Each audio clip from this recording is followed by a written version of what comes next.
En ce mois de janvier, est-ce que vous êtes prêts à prendre de bonnes résolutions? Oui. Alors, j'aimerais vraiment, et moi c'est ma prière, qu'en ce mois de janvier, on puisse goûter, on puisse vivre et on puisse s'emparer des promesses de Dieu. Amen. Qui veut s'en emparer pour 2022? Amen. Alors, je commencerai le message par une question. Qui aime la période de l'hiver? Il y en a, vous aimez l'hiver? Ouais. Qui aime tout ce qui accompagne cette période, c'est-à-dire le nez qui coule, la toux, les maux de gorge, on n'aime pas ça, hein? Vous savez, il y a toujours les bonnes vieilles recettes de grand-mère. Là, en ce moment, Siam, elle est en plein dedans, puis elle a une sorte d'inhalateur, ils en vendent même, ils ont fait un business, je crois, en plastique, et puis elle est là hein, avec sa serviette et tout, et puis ça dégage un truc, mais moi, limite, ça me rend malade, bon, ça c'est autre chose encore. Et j'ai regardé, d'ailleurs, par rapport à ça, sur Internet, les 8 recettes d'inhalation contre le rhume. Si ça vous intéresse, en tout cas, ce n'est pas l'objet de la prédication. Mais voilà. Mais pourquoi je vous dis ça? C'est parce que je crois que dans la vie, au-delà de l'hiver, on peut avoir un hiver à l'intérieur de nous. On peut passer par des saisons d'hiver spirituellement parlant, moralement parlant, émotionnellement parlant. Mais je crois que dans cette période d'hiver de ta vie, Dieu a un remède. Vous savez ce que c'est ce remède-là, je l'ai trouvé et je veux le garder. Ce remède, c'est la joie. Amen.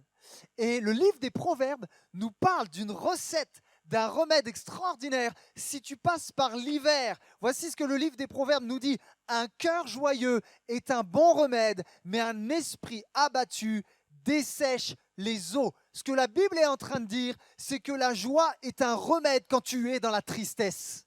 La joie est un remède face à tes frustrations ou lorsque tu es découragé. Alors le titre de mon message pour aujourd'hui est celui-ci, et c'est une promesse qu'on va saisir aujourd'hui, c'est la promesse de la joie. En 2022, Dieu veut te donner la joie. Croyez-vous qu'on en a besoin en ce moment? Oh que oui, on en a besoin. Est-ce que vous le saviez? Je ne le savais pas, j'ai découvert cette semaine. La Bible est l'un des livres les plus joyeux jamais écrits. Regardez ceci. On n'y trouve pas moins de 245 fois les mots joie et joyeux. Le verbe se réjouir apparaît 150 fois et l'on y apprend à être joyeux et à nous réjouir près de 400 fois. N'est-ce pas incroyable? Mais la question à se poser, c'est pourquoi la Bible nous encourage-t-elle avec autant d'abondance, autant de persistance à être dans la joie? Vous savez pourquoi?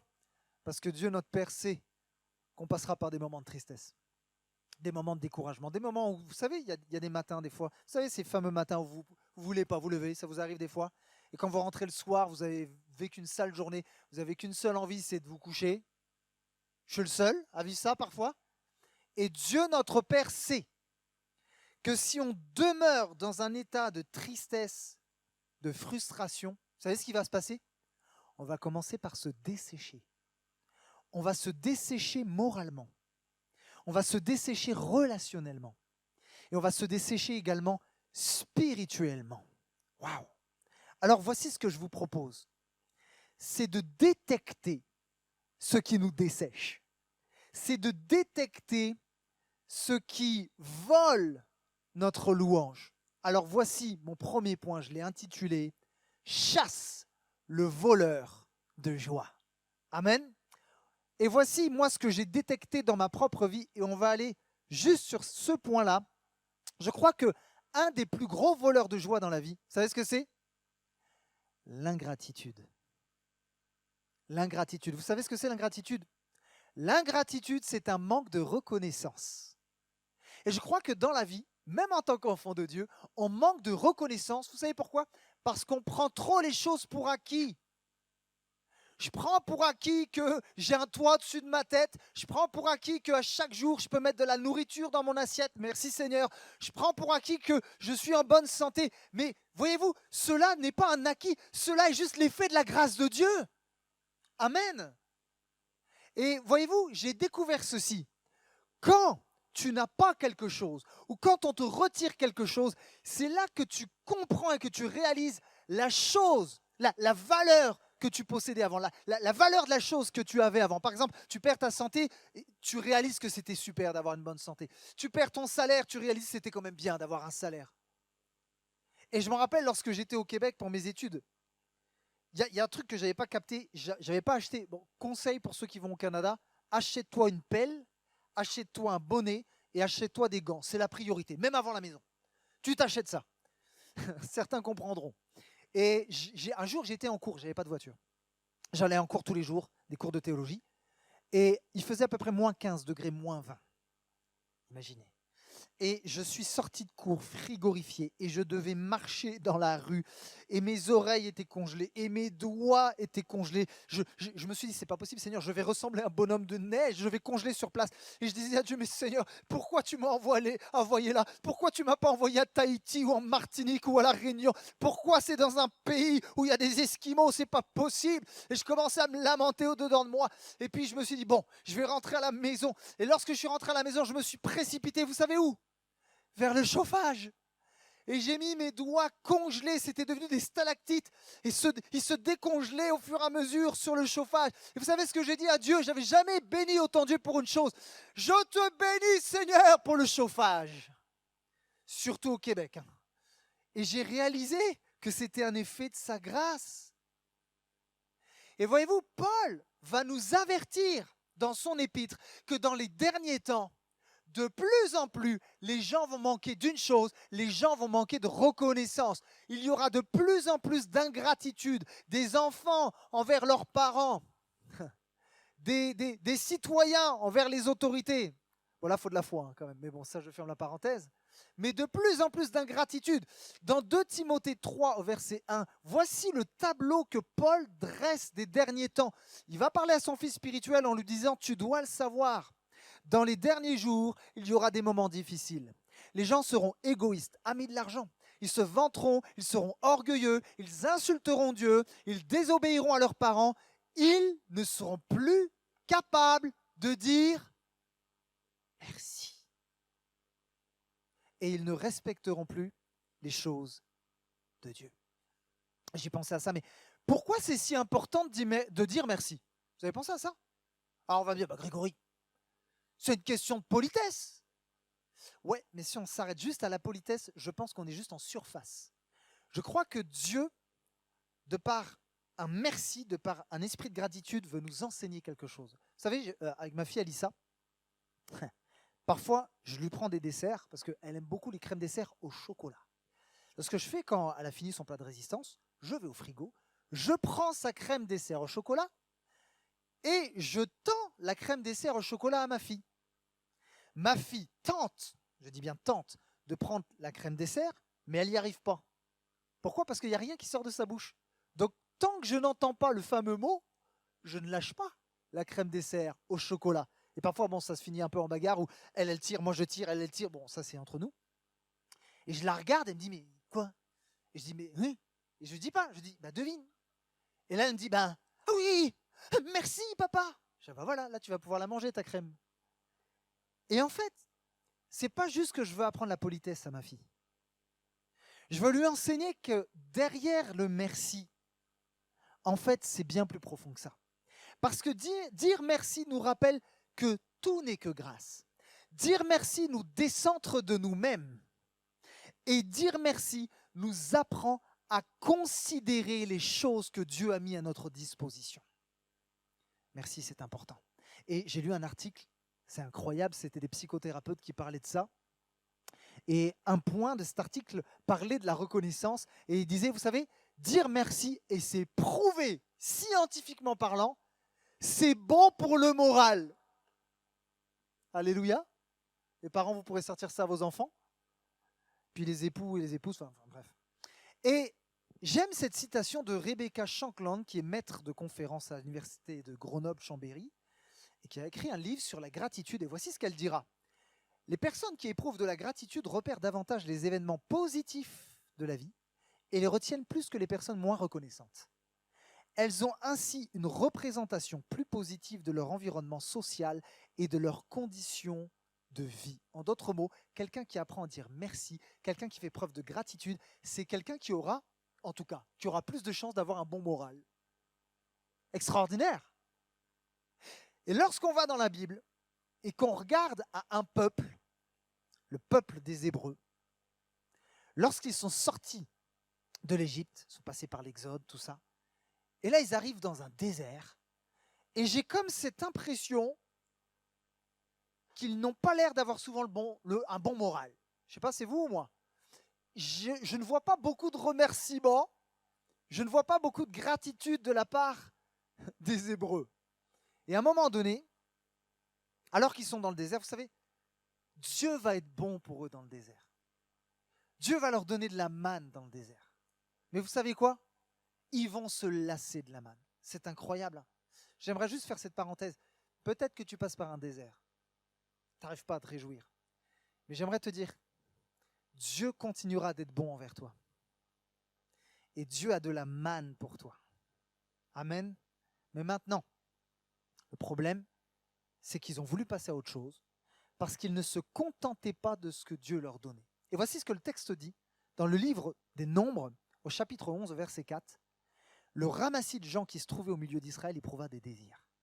Les Israélites eux-mêmes recommencèrent à pleurer et dire « Qui nous donnera de la viande à manger ?» Nous nous souvenons des poissons que nous mangions en Égypte et qui nous coûtaient rien, des concombres, des melons, des poireaux, des oignons et des gousses d'ail. Maintenant, notre gosier est desséché. Ça ne vous fait pas penser à quelque chose? Proverbe.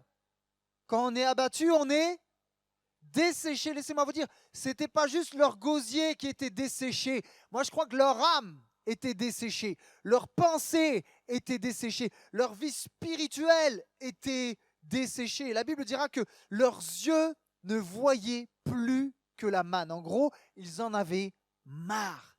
Et voici ce que je retiens comme principe dans ce texte. Lorsque je l'ai lu, ça m'a sauté aux yeux. En fait, lorsque tu manques de gratitude, ça va avoir un impact sur quelque chose dans ta vie. Ça va avoir un impact sur ton regard, sur ta manière d'observer les choses, sur ta vision des choses. Et malheureusement, leur vision a été déformée. Voici ce qui s'est passé. À cause de leur ingratitude, le peuple d'Israël ne voyait plus la manne comme un objet de bénédiction, mais de par leur ingratitude, ils l'ont vu comme un objet de malédiction. Oh, j'aimerais parler à quelqu'un aujourd'hui. Tu as prié depuis des années pour que Dieu te donne un travail, mais quand tu vas au travail, tu te lamentes. Et tu dis, mes collègues de travail, ils ne sont pas possibles. Mais Dieu te dit, hey, j'ai pourvu à tes besoins. J'aimerais te poser la question, quel regard as-tu sur ton environnement? Quel regard as-tu envers ton mari, ton épouse, tes enfants? J'aimerais aussi aller plus loin. Quel regard portes-tu sur ton frère ou ta sœur en Christ? Waouh! J'aimerais vous dire ceci. Une église qui vit dans la gratitude, c'est une église, et je le crois, qui va automatiquement grandir. Elle va se développer. Vous savez pourquoi? Parce que quand on vient, comme ce dimanche-là, avec un esprit de gratitude, la louange, là, ce n'est pas du bout des lèvres, hein, c'est une explosion de louange. Alléluia. Une église qui a de la gratitude, c'est une église aussi qui va se développer dans la prière, qui va louer Dieu, qui va l'adorer. Une église qui vit la gratitude, c'est une église qui prendra de la joie à avoir le koinonia, la communion fraternelle. Pourquoi? Parce que quand j'ai de la gratitude, je ne vois pas juste les défauts de mon frère et ma sœur. Oh, lui, il est différent. Oh, je l'aime pas. Comment il fait ceci ou cela. Et puis on va se mettre juste à être ingrat des frères et sœurs que Dieu nous a donnés, alors que Dieu t'a donné des frères et des sœurs pour t'aiguiser, pour t'édifier et t'encourager. Amen. Et lorsqu'on est reconnaissant, en fait, notre regard change et on apprend à voir plus le positif que le négatif chez les autres. J'ai écrit ceci. En fait, la gratitude te fera apprécier les choses, mais l'ingratitude te fera pleurnicher. Je sais que vous n'allez pas dire amen à ça, mais je continue quand même. Mais Dieu est tellement bon, ça me dépasse. Moi, des fois, je dis à Dieu, mais comment tu fais? Moi, si j'étais à ta place, mais je deviendrais fou. Parce que malgré leur gémissement et leur manque de reconnaissance, Dieu va les bénir. Vous savez ce qu'il va envoyer? Le KFC de l'époque. Les cailles vont tomber, vont pleuvoir. Qui rêve qu'encore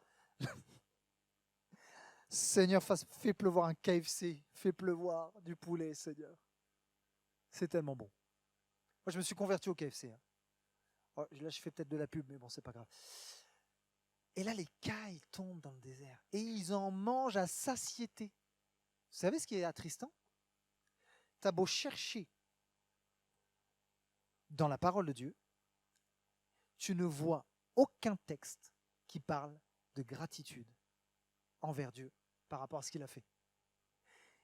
En fait, ils ne se sont pas dit juste merci quoi. Ils ont pris les cailles, ils les ont mangées et ça n'a rien changé. Et là, je pense que le Saint-Esprit fait une œuvre en moi. C'est comme si le Saint-Esprit me disait: Greg, sache une chose, la joie ne dépendra jamais de ce que tu possèdes. Était-il plus heureux avec les cailles? Non. Non. La joie ne dépendra jamais de tes circonstances. En revanche, la joie se vivra et s'expérimentera en fonction de comment ton cœur sera disposé. Je le répète, la joie se vit et s'expérimente en fonction de comment ton cœur sera disposé. Maintenant, je vais aller plus loin. Il y a tellement de gens qui recherchent le bonheur. Vous connaissez cette chanson? Il est où le bonheur? Il est où? Je ne crois pas que c'est le bonheur qu'il faut chercher. Vous savez pourquoi? Il y a une différence entre le bonheur et la joie. Le bonheur, c'est un état qui varie en fonction des circonstances. Alors que la joie, vous savez quoi? C'est une attitude de cœur. Et j'aime cette citation de Bob Gass. Vous connaissez sa parole pour aujourd'hui? Franchement, je vous encourage à lire sa parole pour aujourd'hui, c'est super bon. Et Bob Gass, c'est un écrivain que j'apprécie beaucoup. Il va parler de la différence entre le bonheur et la joie. Et voici la citation qu'il fera. Il dira ceci: le bonheur est extérieur, la joie est intérieure. Le bonheur vient des circonstances. Mais notez ceci, la joie vient du caractère. Le bonheur dépend de ce qui nous arrive. La joie dépend de celui qui vit en vous. Waouh! Le bonheur se base sur la chance. La joie est fondée sur un choix. Alors aujourd'hui, choisissez la joie. Et je reviens en fait à la disposition de cœur. Vous savez, si la Bible parle avec une telle abondance du cœur, c'est qu'il y a une raison. En fait, Dieu sait pertinemment qu'il se passe beaucoup de choses là-dedans. Et le cœur, c'est le siège des émotions. Et lorsqu'on ne veille pas régulièrement sur notre cœur, automatiquement, ta joie s'en va. Parce que si tu ne veilles pas sur ton cœur, tu seras toujours un éternel insatisfait. Quelqu'un qui n'est jamais joyeux, c'est quelqu'un qui a donné trop d'importance à ce qu'il n'a pas. Il a placé son cœur au mauvais endroit, ou je pourrais dire ainsi, il n'a pas gardé son cœur à la bonne place. Mais j'aimerais vous dire ceci, tu peux peut-être pas avoir la maison de tes rêves, tu peux peut-être pas avoir la situation que tu as toujours rêvé, mais tu peux avoir quelqu'un, tu peux avoir Jésus. Et j'aimerais vous dire ceci, arrêtons de donner de l'importance à des choses qui n'en ont pas forcément. Donne de l'importance à Jésus. Parce que si tu donnes plus de place à Jésus dans ton cœur, alors il y aura plus de joie aussi. Si tu possèdes Jésus, tu possèdes tout, mon ami. Et en cette nouvelle année, j'aimerais qu'on fasse cette déclaration. Nous allons chasser les voleurs de joie. Et au lieu d'aller dans l'ingratitude, je vais choisir d'être reconnaissant. Je veux dire merci à Dieu parce qu'il m'a sauvé. Je veux lui dire merci parce qu'il m'a pardonné. Je veux lui dire merci parce que j'ai une famille spirituelle. Et lorsque je vais dans la maison de Dieu, je me réjouis parce qu'il est doux pour des frères et des sœurs de demeurer ensemble. Alléluia. En cette année 2022, mon ami, si tu veux vivre la promesse de la joie, il te faut prendre tes responsabilités, premièrement, en chassant les voleurs de joie. en prenant autorité sur toutes les choses qui veulent tuer ta joie, étouffer ta joie. Amen. Alors pour 2022, c'était mon premier point. Chasse le voleur de joie, chasse l'ingratitude. Maintenant que j'ai dit ceci, on va aller au deuxième point, et ça sera mon dernier. Je sais que certains d'entre vous, vous êtes étonnés, que 2, il a pris des nouvelles résolutions. Mon deuxième point, je l'ai intitulé « Si tu veux vivre la promesse, il faut que tu reviennes à la source de la joie. » Vous savez, quand on parle d'une source, on pense à une eau vive qui jaillit et qui sort par exemple d'un rocher. Et imaginez-vous, là c'est l'hiver, mais imaginez-vous, vous êtes à l'île de la Réunion, je jalouse, j'ai des amis qui vont y aller bientôt, ou en Guadeloupe, en Martinique, et vous courez, vous faites du sport, et vous avez soif, et vous voulez étancher votre soif. Et là, une source d'eau va jaillir, et vous allez vous abreuver, et vous allez vous désaltérer. Ah, ça fait du bien, hein, ça fait du bien. Mais maintenant, je crois que nous devons être vigilants afin de ne pas nous précipiter vers n'importe quelle source. Parce que ce n'est pas parce qu'on te proposera une source qu'elle sera nécessairement bonne pour toi. Ce n'est pas parce que tu vas te précipiter vers la première source que tu trouveras qu'elle va désaltérer forcément ton âme. Il y a des années cela, lorsque je travaillais au bloc opératoire à Mantes-la-Jolie, on avait une salle de pause et j'avais un collègue de travail qui avait soif. Et il fallait rapidement qu'il étanche sa soif. Alors, il a pris la première source d'eau qu'il a trouvée. Et c'était une bouteille comme ça. Sauf que sur cette bouteille, c'était écrit quelque chose. Mais il s'est tellement précipité qu'il a ouvert la bouteille. Et il a bu, il a bu. Et à un moment donné, il lâche la bouteille, il fait « Ah !» Il n'avait pas vu que sur la bouteille, c'était marqué « acide ». Oui, c'est dommage quand même. Il a été en urgence se faire un lavage d'estomac. Il était brûlé de l'intérieur, le pauvre. J'aimerais vous dire ceci. Voici pourquoi, je crois qu'on peut faire un parallèle. Pourquoi je vous dis ça? C'est fou combien parfois on se précipite vers des sources en croyant qu'elles vont nous combler, en croyant qu'elles vont nous donner la joie, mais ce n'est pas la mauvaise source. Combien d'enfants de Dieu se sont brûlés? Combien parfois tu t'es brûlé parce que tu t'es précipité? Tu n'as pas regardé si la source était bonne, était pure. Et du coup, on répète parfois des cycles négatifs parce qu'on se précipite à droite, on se précipite à gauche, parce qu'on veut être comblé, on veut être satisfait, on veut trouver la joie, on veut trouver le bonheur. Mais tellement de fois, on est désespéré, on est découragé, parce que la source a pollué ton âme. Peut-être tu te dis, peut-être tu as eu la tentation. Tu te dis, ça ne va pas dans mon couple. Ou je suis célibataire, j'en ai marre. Si même je flirtais, ne serait-ce que quelques instants avec cette collègue de bureau, peut-être que je pourrais goûter à la joie. Et si, j'en ai tellement marre que mon collègue, ça soit toujours lui qui est aux honneurs. Si seulement je pouvais faire un meilleur chiffre que lui, si seulement mon patron pouvait me dire que je suis aussi bon que lui, peut-être que je serais satisfait. Ou si je pouvais seulement me venger de cette personne qui m'a fait du mal, qui m'a trahi, peut-être que je pourrais avoir un peu de satisfaction et de joie. J'aimerais dire à quelqu'un, ta douleur et tes pleurs sont probablement, pas toujours, mais probablement parfois liés à la source où tu vas boire. Et j'aimerais te faire cette proposition pour 2022. Il est temps d'aller à la bonne source. Et si on se plonge des années en arrière dans la Bible, il y a un peuple, le peuple d'Israël encore une fois, qui va retourner à la source. On se trouve dans Néhémie, le livre de Néhémie. Et voici le contexte. Les Hébreux, pendant des années, ont été en captivité à Babylone. Et voilà que Dieu a sûrement entendu les lamentations, les cris, les prières. Et ils sont enfin revenus de l'exil de Babylone. Et sous Zorobabel, ils ont reconstruit le temple. Quelle joie de pouvoir adorer leur Dieu. On va pouvoir retourner au temple, y faire des sacrifices et des moments de louange, d'adoration tous ensemble. Ça devait tellement leur manquer. Voilà que le temple est reconstruit. Mais maintenant, sous Néhémie, la muraille qui était détruite, qui était un symbole de fierté, de protection, va être rebâtie par le peuple sous les ordres de Néhémie. Extraordinaire. Et maintenant, Esdras arrive.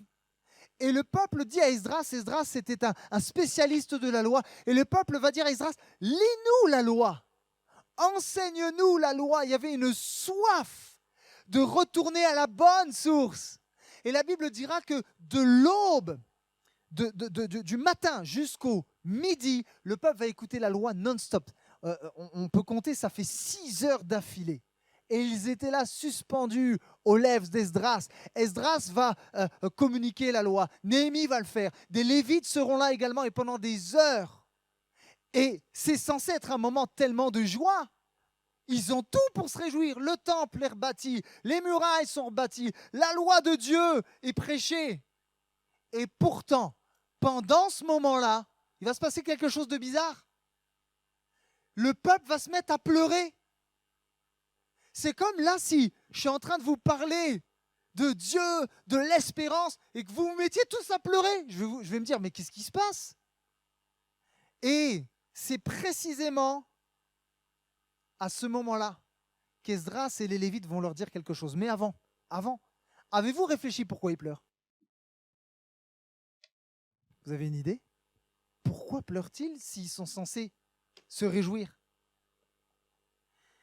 En fait, le peuple est en train de pleurer parce qu'à l'écoute de la loi, ils réalisent que depuis toutes ces années, ils sont passés à côté de la plaque à cause de leurs péchés. Ils réalisent que leur cœur dur les a emmenés en captivité pendant des années. Ils réalisent que pendant tellement de temps, ils n'ont pas été à la bonne source. Ils ont bu la mauvaise source. Ça a pollué leur âme. Et là, ils pleurent, leur cœur est déchiré. Ils se rendent compte, excusez-moi l'expression, qu'ils ont foiré. Est-ce que ça t'est déjà arrivé d'avoir des regrets par rapport à des choix que tu as faits, par rapport à des actes que tu as posés? Peut-être que tu pleures encore alors que tu avais posé des actes il y a des années de cela. Tu pleures encore et lorsque tu y repenses, tu as de la condamnation, tu as de la culpabilité et tu dis, Seigneur, comment je pourrais m'en sortir? J'ai péché contre toi, j'ai péché contre mon foyer, j'ai fait des erreurs, j'ai trébuché. Comment je vais pouvoir m'en sortir? Les regrets qui ont engendré des conséquences. Et le peuple est précisément là dans le désarroi en disant, mais Seigneur, on a péché contre toi. Et c'est là, alors que le peuple pleure, que Esdras, avec Néhémie et les Lévites, vont donner une parole d'encouragement en disant ceci, dans Néhémie 8:10, ne soyez pas tristes. Je crois que l'Esprit de Dieu veut te dire en ce moment, ne sois pas triste. Tu n'es pas amené à être triste toute ta vie, mais la joie de l'Éternel fera votre force. Alors bien sûr, on pourrait se dire, bah, c'est super, oui, la joie du Seigneur fait ma force, mais ça, je l'ai toujours su. Sauf que stop, on va s'arrêter et on va creuser ce que ça veut vraiment dire, la joie du Seigneur qui fait notre force. Parce qu'il y a un contexte à cela. Lorsqu'on prend le mot force, en fait, ça signifie que c'est une force défensive et non pas une force offensive. Et lorsque tu prends la Bible de Jérusalem et que tu lis dans cette Bible, le mot force est traduit par le mot forteresse. Suivez-moi bien, je vous emmène quelque part. Ça ne vous fait pas penser à quelque chose, forteresse? Ils viennent de rebâtir les murailles. Mais ce n'est pas de cette forteresse-là que Dieu veut nous parler. Suivez-moi bien, je vous emmène quelque part. Dans d'autres passages, le même mot, en hébreu est parfois traduit par refuge. Les murailles étaient un refuge face à l'adversité pour eux. Et certains même exégètes vont traduire le mot force par le mot protection. En d'autres mots, la joie du Seigneur sera votre protection. Mais je n'ai pas terminé, on va aller encore plus loin. Protection de quoi? Protection contre ma belle-mère? Contre mes collègues de travail? Contre quoi? Pourquoi le peuple a pleuré? À cause de leur péché. le peuple a réalisé que leur péché les amenait à la condamnation. La joie du Seigneur va être ta force face à la condamnation que la loi promulguée face aux pécheurs. Je vais le dire autrement. La loi, la joie du Seigneur, c'est la protection contre les jugements que la loi proclame contre ses transgresseurs. Et là, il y a un parallèle extraordinaire et incroyable. Ce que le texte est en train de nous dire, c'est qu'il y a une protection supérieure à la muraille qu'ils viennent de rebâtir. Voyez-vous, cette muraille qui leur donnait peut-être de la joie, parce que c'était une joie au niveau de la fierté, on a rebâti, on a reconstruit. C'est une joie aussi de savoir qu'on pourrait être protégé de l'ennemi. Mais il y a quelque chose de supérieur. Je ne sais pas quelles sont les murailles que vous avez construit dans votre vie. Est-ce que votre muraille de protection, c'est des bonnes finances, c'est une sécurité sociale, c'est une sécurité financière, c'est un bon job, c'est une bonne retraite? Peut-être que votre muraille de protection à vous, c'est votre santé. Mais j'aimerais vous dire ceci, quand les hommes bâtissent des murailles, les murailles peuvent être détruites du jour au lendemain. Parce que ces murailles sont plus que fragiles. J'aimerais vous dire ceci, il n'y a aucune muraille, il n'y a aucune protection humaine qui ne pourra nous protéger de la condamnation qui est liée au péché. Rien. Il n'y a rien qui peut te sauver de la culpabilité, de la condamnation sur cette terre. Il n'y a aucune finance, aucun billet de banque, rien. Si ce n'est que Jésus est venu sur la terre pour nous faire comprendre une chose. J'ai pris ta condamnation pour que tu réalises que je suis ta forteresse de joie. Alléluia. En fait, j'aime cette citation de Dominique Angers, qui est un pasteur et un théologien. La seule forteresse qui tienne quand on est coupable, c'est celle du pardon de Dieu. Alors, si on résume le contexte de Néhémie 8:10, c'est quoi la joie du Seigneur? Eh bien, ça se résume ainsi. La joie que procure le Dieu de grâce sera votre refuge face au jugement que vous méritez. En fait, c'est principalement ça, la source de notre joie. C'est le fait de savoir que Dieu nous a libérés de la condamnation éternelle. N'est-ce pas incroyable? Et s'il y a bien un homme, alors que j'appelle s'il vous plaît l'équipe de louange à s'approcher, qui a bien compris qu'il méritait la condamnation parce qu'il avait péché. Vous vous rappelez de David? David avait convoité la femme d'un autre, Bathsheba. Il a couché avec elle, il l'a forcé à coucher avec elle. Il y a eu toutes sortes de conséquences dans sa vie. Il y a eu des pleurs. À un moment donné, même David va écrire dans les psaumes que mes os se consument au-dedans de moi. C'est comme si mes os se brisent, se cassent au-dedans de moi. Tellement la condamnation, tellement la culpabilité était forte. Et à un moment donné, le prophète Nathan va le confronter face à son péché. Et David ne sera pas bien. Mais voyez-vous, même dans l'Ancien Testament, il y a la grâce de Dieu. J'aimerais même vous dire ceci, l'Ancien Testament est couvert de la grâce de Dieu. L'Ancien Testament est couvert de la miséricorde de Dieu, même si on n'en a pas l'impression comme ça, mais si. Et David, malgré son péché, a pu se repentir. Il a pu revenir à la source qui est Dieu, la source de sa joie, la source de sa louange, de son adoration. David a goûté à la grâce de Dieu. David a goûté au pardon de Dieu. Et il va écrire un psaume, le psaume 32:1, où il dira: heureux, heureux l'homme dont la faute est effacée et le péché pardonné. Je peux être vrai avec nous. Je dis nous parce que je ne veux pas vous pointer, je veux me mettre dedans. Alors pourquoi les chrétiens sont si peu joyeux?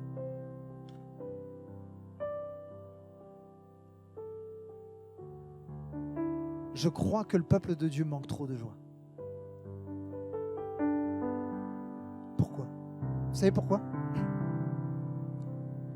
Parce que je pense qu'on prend les choses pour acquis et que parfois on oublie d'où Dieu nous a sortis. Et on a tellement la tête dans les choses de ce monde, les problèmes d'ici-bas, qu'on oublie de lever les yeux et de regarder aux choses d'en haut. Parce que lorsque tu regardes aux choses d'en haut, tu t'aperçois qu'en Christ, tu as tout. Tu as tout. Et le fait de regarder à ça, c'est tellement un facteur de joie. Quelqu'un dit ceci. Avez-vous déjà compris que la principale raison pour laquelle vous êtes malheureux est que vous vous écoutez au lieu de vous parler? Je m'explique. Je crois que même en tant qu'enfant de Dieu, je me suis fait avoir. Vous savez pourquoi? Quand j'étais dans la détresse, quand j'avais des galères, quand j'étais malheureux, je me suis trop écouté. Vous savez ce qu'on fait quand on s'écoute? On va dans sa chambre et on dort. Je parle à quelqu'un. Tu te réfugies dans ton lit et tu dors des fois pendant toute la journée. Et tu crois que ça va faire oublier les choses. Tu vas regarder Facebook, Netflix, tu vas manger plus qu'il n'en faut. Tu vas essayer d'oublier par des sources qui ne sont pas bonnes pour ton âme. Pourquoi? Tu t'écoutes trop. Et David a compris que même s'il avait fait des boulettes, même s'il était découragé, vous savez, David a galéré. Il a fui des années Saül, son beau-père, qui voulait le mettre en pièces. Il a été dans la grotte d'Adoulam. Et combien de fois il a risqué, il a effleuré la mort. Mais Dieu, à chaque fois, l'a préservé. Mais moi, si j'étais David, au bout d'un moment, je dirais, mais Seigneur, zut, j'en ai marre de cette situation. Mais David a appris une chose. Malgré ses erreurs, malgré parfois la détresse qui pouvait l'accabler, il a appris qu'il ne fallait pas s'écouter, mais qu'il fallait parler à son âme.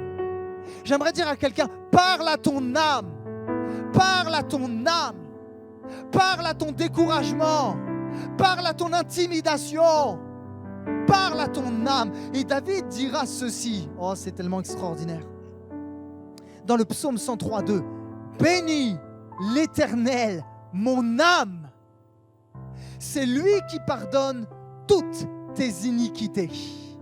Alors voici le défi que je vous lance pour cette année 2022. Voici une décision à prendre.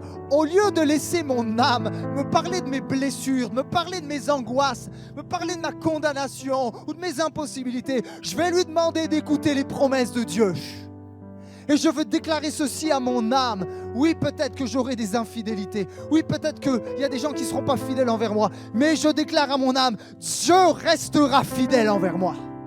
Je veux déclarer ceci à mon âme. Je vivrai des injustices probablement. Il y a des gens peut-être qui me critiqueront, qui me malmèneront, qui vont me malmener. Mais je sais une chose, Dieu restera mon refuge. Dieu restera un juste juge. Alléluia. Peut-être qu'il y a des gens qui vont me détester, me critiquer, me dire des choses mauvaises de moi. Mais la Bible dit que Dieu nous aime d'une telle profondeur. L'apôtre Paul dira la hauteur, la profondeur, la largeur de son amour. Il est disponible pour toi en 2022. Peut-être que tu perdras ton emploi, je ne sais pas, ou peut-être que tu n'as pas encore d'emploi et tu dis comment je vais faire pour payer le loyer. Et peut-être à force même d'y penser à tes galères financières, tu te dessèches, ton âme est desséchée. Tu n'arrives plus à louer, tu n'arrives plus à prier, mais déclare à ton âme, je connais le divin pourvoyeur, je connais le Dieu fidèle qui est capable de pourvoir. Parle à ton âme. Alléluia. Et je terminerai avec cette citation, encore de Bob Gass. Vous savez, j'ai réalisé ça. Moi, quand j'ai pas de joie, et ma femme le témoignera, moi j'aime bien être dans la joie, comme nous tous, j'espère. Mais quand je suis déçu, quand je suis découragé, je m'affale sur le canapé et je râle parfois. Oh, le pasteur il fait ça, ouais. Je suis humain comme vous. Et en fait, j'ai réalisé une chose, vraiment. Quand tu n'as pas de joie, tu n'as plus de force. En fait, la joie procure la force. C'est pour ça qu'il est écrit, la joie du Seigneur sera ma force. Donc, la joie, en fait, vous savez ce que c'est? C'est du carburant. Et des fois, dans la voiture, il faut mettre du carburant. Parce que si tu ne mets plus de carburant, tu ne peux plus avancer avec ta voiture. J'aimerais vous dire ceci, vous encourager. En 2022, alimente ton âme de ce carburant. Tu sais pourquoi? Le carburant de la joie te permettra d'avancer et encore d'avancer. Et malgré les épreuves et malgré les difficultés, le carburant de la joie te fera toujours avancer. Alléluia. Bob Gass dira la joie est le carburant de Dieu pour nous faire aller de l'avant.